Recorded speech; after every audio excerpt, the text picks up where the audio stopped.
तो पिता या माता ये हमारे संबंध जरूर होते हैं, लेकिन अगर देखा जाए तो ये भाव प्रधान चीजें होती हैं।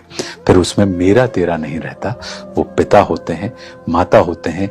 इसीलिए माता के गर्भ से बच्चा जन्म लेता है तो पिता की आत्मा से बच्चा जन्म लेता है।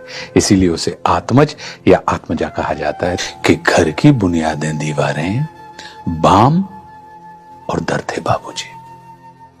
घर की बुनियादें दीवारें, बाम और दर थे बाबूजी, और सबको बांधे रखने वाला खास हुनर थे बाबूजी।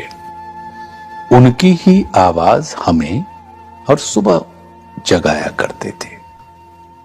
उनकी ही आवाज हमें हर सुबह जगाया करती थी। सारे घर का अनुशासन क्या, सारा घर थे बाबूजी। भीतर से खालिस जज्बाती और ऊपर से ठेठ पिता। भीतर से खालिस जज्बाती और ऊपर से ठेठ पिता।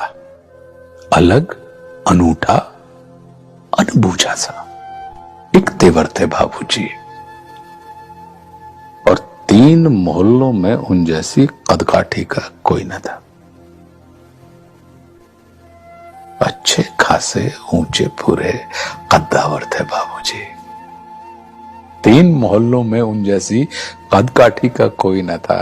अच्छे खासे ऊंचे पूरे कद्दावर थे बाबूजी। और अब तो उस सूने माथे पर कोरेपन की चादर है। अब तो उस सूने माथे पर कोरेपन की चादर है। अम्मा जी की सारी सजधज सब जेवर थे बाबूजी। कभी बड़ा सा हाथ खर्च थे, कभी हथेली की सूजन। कभी बड़ा सा हाथ खर्च थे, कभी हथेली की सूजन।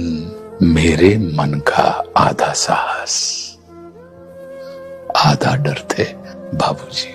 कोई भी रचना तभी कालजयी होती है जब उस रचना को पढ़ने वाले या सुनने वाले का अपना अनुभव उस रचना के साथ जुड़ा हो। ये सफलता होती है रचना की और रचनाकार की कि जब संबंधों से हटकर रचनाकार भाव पर ले जाता है।